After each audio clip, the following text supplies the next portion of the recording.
उस्मान साहब,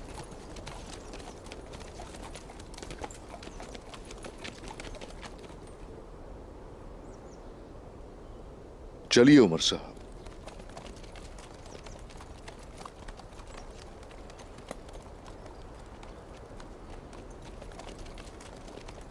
जीते रहे उस्मान साहब।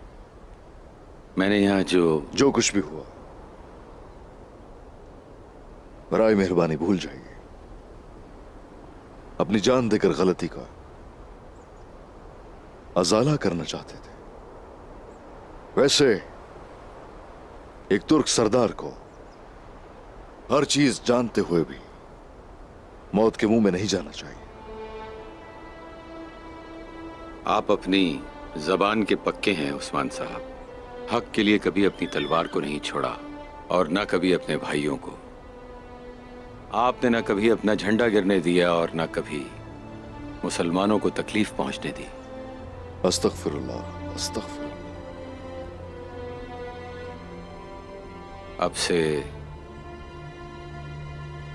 मैं आपके खिलाफ नहीं हूं। अगर आपकी इजाजत हो तो मैं आपका साथ देना चाहता हूं।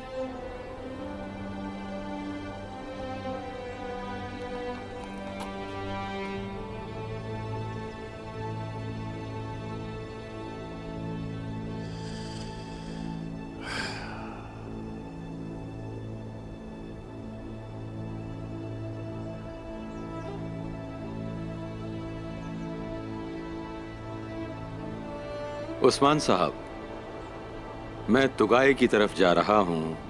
आपको कैसे मालूम हुआ?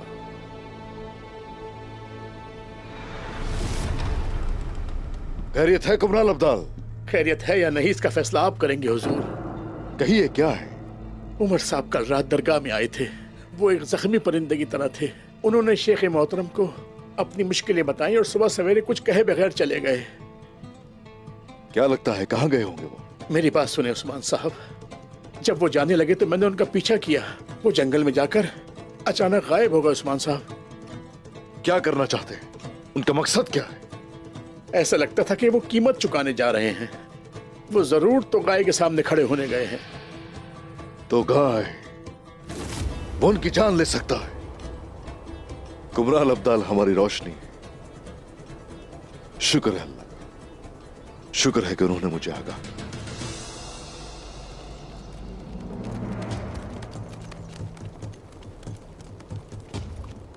उस्मान साहब, भाईजान, मुझे सिपाहियों के साथ फौरी तौर पर कबीले जाना होगा।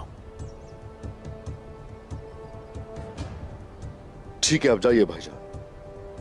आपके अलावा किसी पर भरोसा नहीं मुझे, लेकिन उमर साहब को खुद कबीले लेकर जाऊंगा। ठीक है।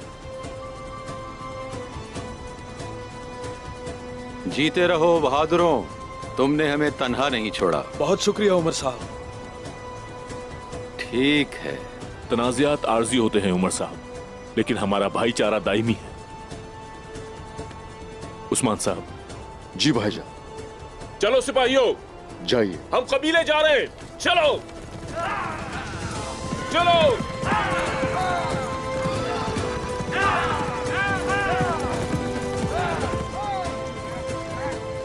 उमर साहब,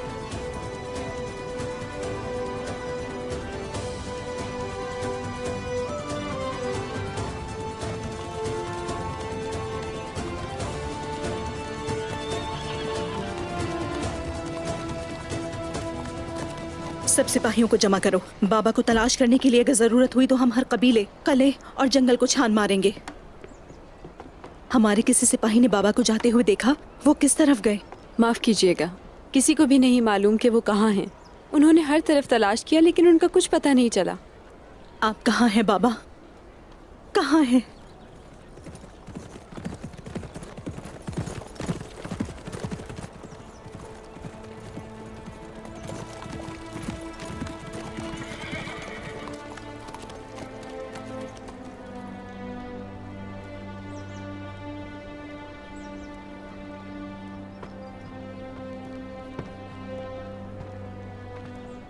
बाबा कहाँ थे आप? हम परेशान हो रहे थे।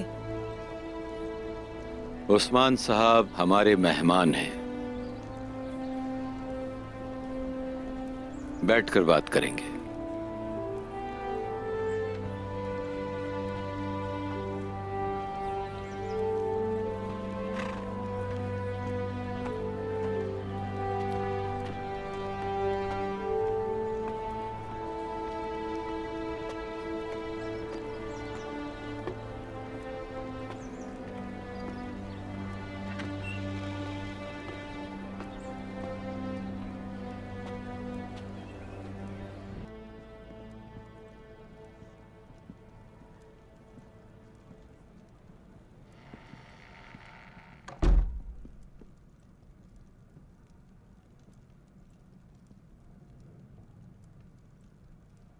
तशरीफ रखिए।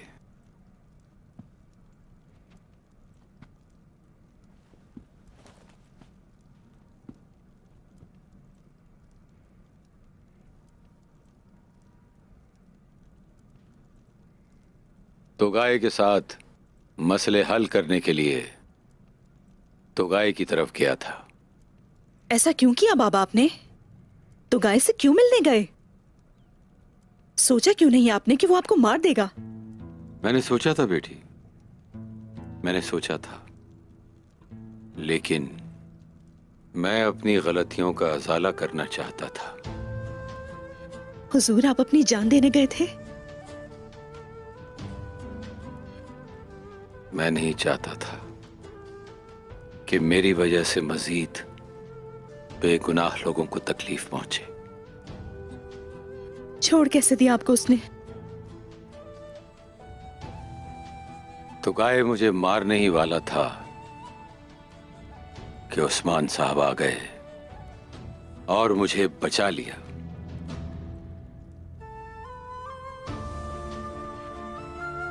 बहुत शुक्रिया उस्मान साहब। क्यों कर्ज बढ़ा रहे हैं? आपका ये कर्ज कैसे उतारूंगी? ये तो फर्ज है मेरा। जो हो चुका उसके बारे में बात करने का कोई फायदा नहीं। तोगाए के साथ हमारे फिलहाल मामला तय पा गए और अब अपने मुस्तकबिल के लिए सोचने का वक्त है।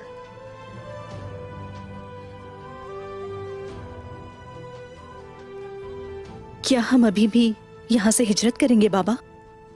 अभी यहां पर यह बात करना जरूरी नहीं है। इस वक्त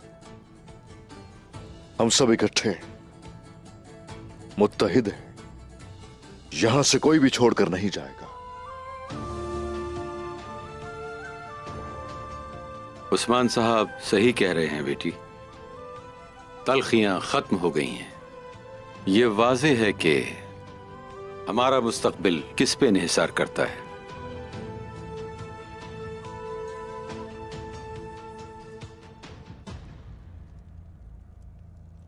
और अब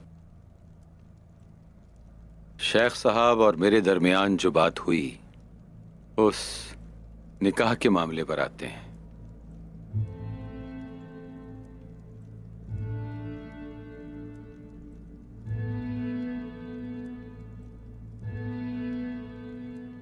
मलहून खातून अब सिर्फ मेरी बेटी नहीं है, बल्कि मेरा बाजू है।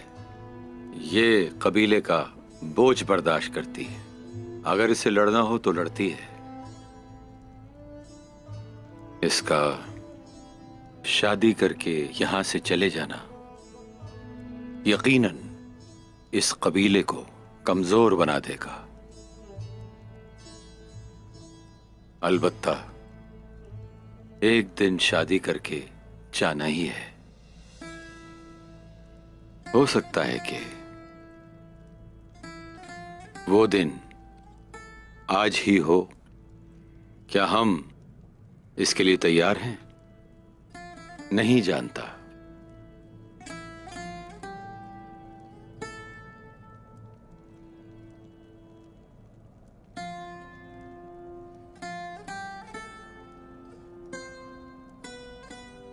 मेरी बेटी मुझसे दूर चली जाए, मैं इसके लिए तैयार नहीं हूं।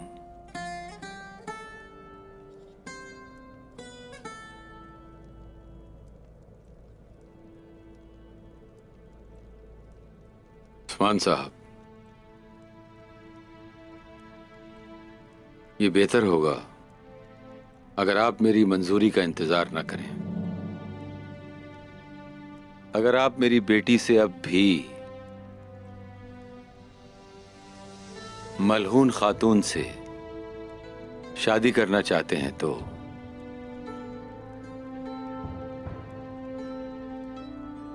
मेरे लिए शर्फ की बात होगी।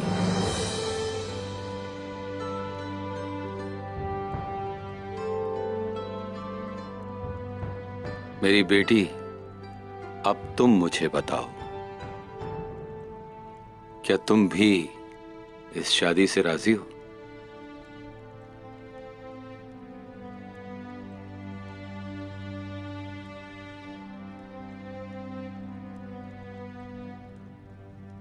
इनसे शादी करना मेरे लिए भी एक एजाज की बात होगी बाबा। ये एक बहुत बड़ा एजाज है। लेकिन उस्मान साहब पहले से ही शादीशुदा हैं।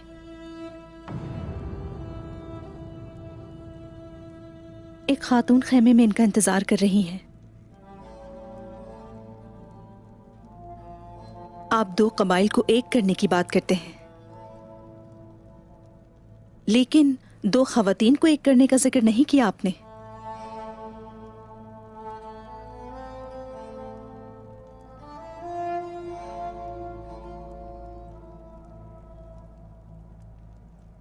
यकीनन बाला खातून ने एक बड़ी कुर्बानी देकर इसे कबूल किया है।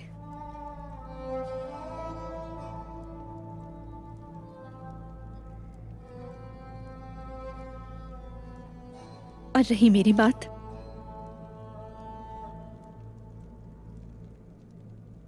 दो बड़े तुर्क कबाइल की सलामती के लिए मुझे एक खातून की मौजूदगी में जाना होगा।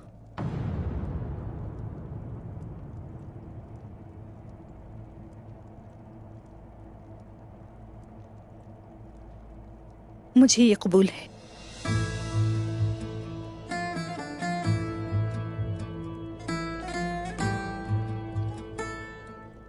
लेकिन मुझे ये बताएं उस्मान साहब, इंसाफ को कैसे यकीनी बनाएंगे?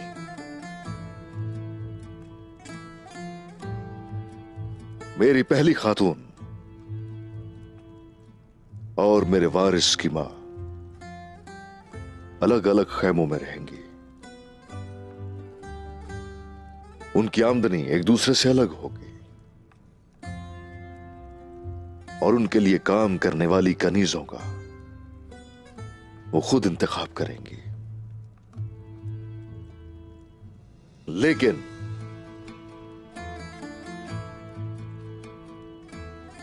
कोई एक भी दूसरी पर हुक्म नहीं चलाएगा।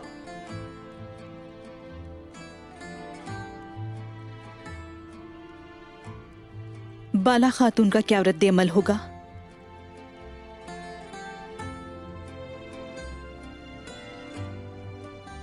किसी भी खातून से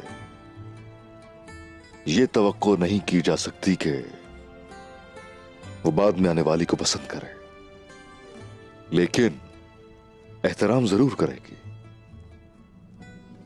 और बदले में ऐसा ही चाहेगी।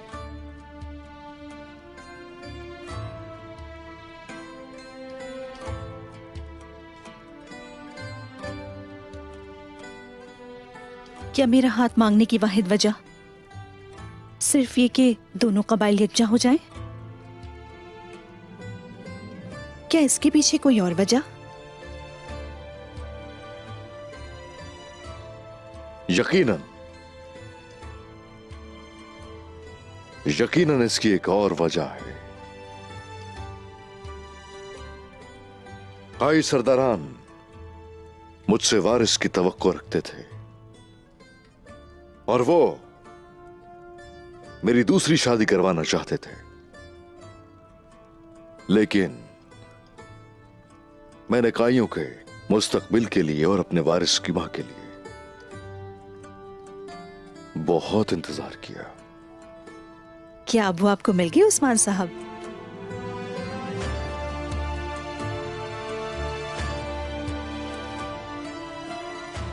मिल गई।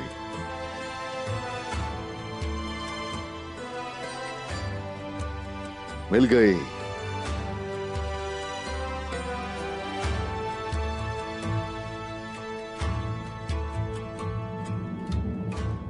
अल्लाह के हुक्म से और नबी के कौल के साथ आप मेरी खातून बनेंगी।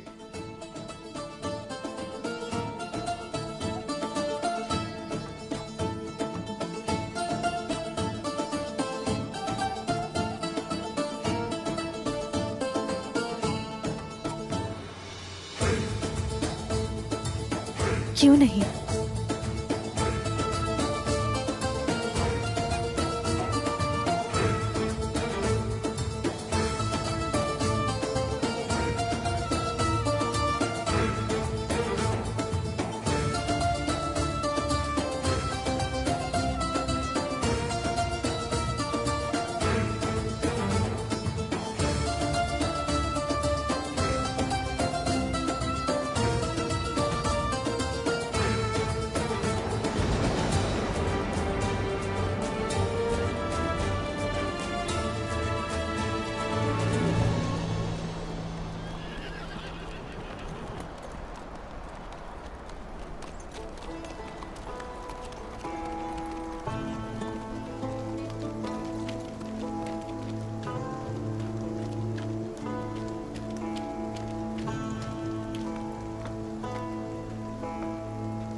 बाला खातून, हम दुल्हन का जहेज कहाँ रखें?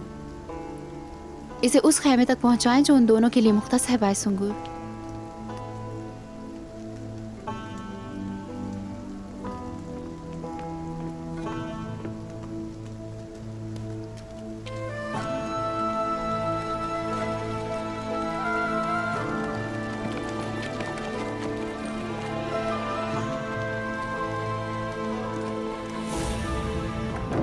उस्मान साहब, क्या सब पहले जैसा हो गया?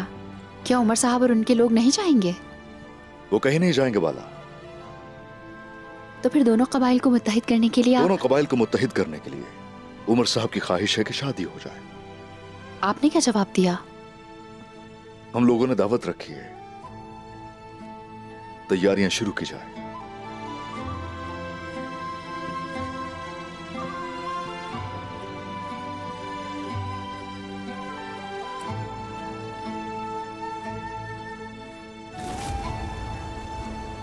शादी की कारवां का ख्याल रखो तुम गुंजा। तुम फिक्र मत करो बाला।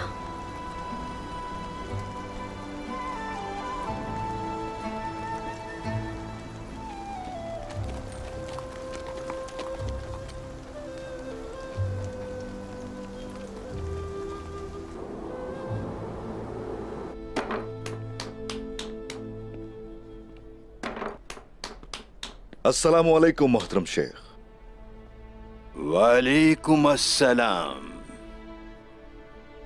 सलामती हो उस पर जो अपने लोगों का ख्याल रखता है और जो अल्लाह का दिया गया फर्ज मुनासिब अंदाज में पूरा करता है। उस्मान साहब, खुश आमदीद। अस्तगफिरुल्लाह मोहतरम शेख, अस्तगफिरुल्लाह। नहीं नहीं, आपने हमारे मशवरों पर अमल करके अपने दिल के खिलाफ जाकर शादी का फैसला लिया। ये फैसला सिर्फ वही सरदार कर सकता है जिसे अपने कबीले का ख्याल हो। ये फैसला वही खातून कबूल कर सकती है जिसे अपने शौहर और कबीले की फिक्र हो। आप दोनों पर हमें फख्र है। मेरा अल्लाह आपसे राजी हो। अल्लाह राजी हो आपसे भी मोहतरम शेख। कल हम तुर्कमान सरदारों के साथ मिलकर शादी की दावत मनाएंगे। अल्लाह मुबारक करे। आमीन मोहतरम शेख, आमीन आमीन। उस्मान साहब, आपका कबीला, आपकी सरदारी और रियासत मजबूत फौज बनेंगे इंशाअल्लाह। हाँ, अब आप मुझे बताएं,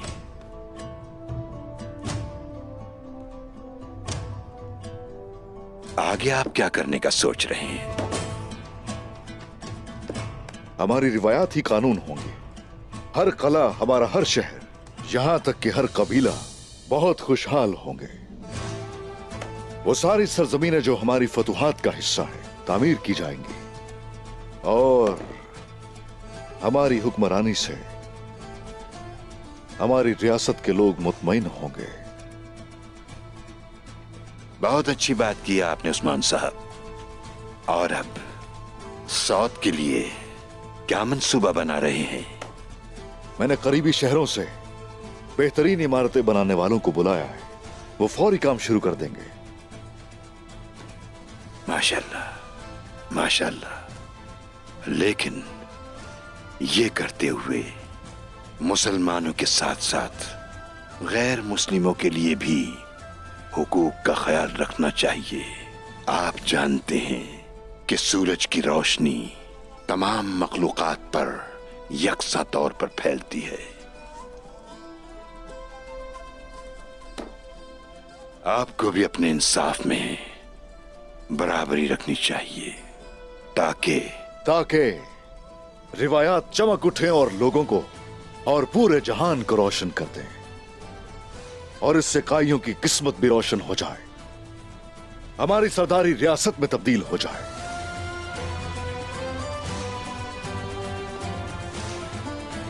मुझे अब इजाजत दीजिए।